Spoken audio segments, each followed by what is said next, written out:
आईन पाकिस्तान के आर्टिकल 75 के मुताबिक सदर मुमलिकत को जो भी बिल पार्लियामेंट की तरफ से भेजा जाए तो सदर के पास दस्तखत या एतराज लगाकर बिल को वापस भिजवाने के दो ऑप्शंस होते हैं, और जब पार्लियामेंट उसे बिल को दोबारा वापस भेजे तो उसे 10 दिन के अंदर दस्तखत करे, वरना वो 10 दिन के बाद खुद ब खुद कानून बन जाता है। सदर पाकिस्तान आरिफ अलवी ने इतवार के रोज एक ट्वीट में बताया कि खुदा गवाह है कि मैंने ऑफिशियल सीक्रेट तरमीमी बिल 2023 और पाकिस्तान आर्मी तरमीमी बिल 2023 पर दस्तखत नहीं किए। साथ ही लिखा कि मुझे इन दोनों बिलों पर इत्तेफाक ना था और अपने अमले को कई बार मुकर्ररा मुद्दत ने बिल वापस भिजवाने का कहा, लेकिन वो मेरे हुक्म के खिलाफ गए। सदर ने इन बिलों से मुतासिर होने वालों से माफी भी मांग ली। इस ट्वीट के बाद निगरान वजीर कानून अहमद इरफान असलम ने रद्द-ए-अमल दिया कि सदर के पास बिल मंजूर करने या एतराज लगाने के अलावा कोई तीसरा ऑप्शन नहीं होता, लेकिन सदर ने 10 दिन में ये दोनों काम नहीं किए और अब बिल कानून बन चुके हैं। सियासी जमातों की जानिब से सदर पाकिस्तान पर कड़ी तनकीद भी की जा रही है।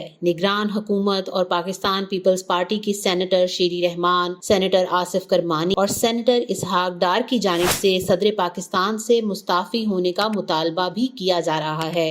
मुस्लिम लीग नून के सेनेटर इरफान सिद्दीकी ने कहा कि सदर ने जानबूझकर बिलों को इल्तवा का शिकार बनाया। तमाम तर हंगामे के बाद पाकिस्तान तहरीक इंसाफ ने अदालत से रजू करने का फैसला कर लिया है। रहनुमा तहरीक इंसाफ बाबर ऐवान और दीगर कानून दानों के मुताबिक अगर सदर पाकिस्तान ने बिल मुस्तरद कर दिए हैं तो आने वाली असम्बली के सामने पेश करने से पहले कानून की शक्ल इख्तियार नहीं कर सकते। सेनेटर रजा रबानी ने कहा कि सदर और स्टाफ को सेनेट कमेटी में पेश होना चाहिए और अगर सदर ने हकायक गलत पेश किए तो इनके खिलाफ कार्रवाई होनी चाहिए। अब देखना ये है कि आरिफ अलवी तमाम तर तनकीद की वजह से अपने ओहदे से मुस्ताफी हो जाएंगे या फिर कौम से ट्वीट के जरिए अपनी गलती की माफी मांगेंगे।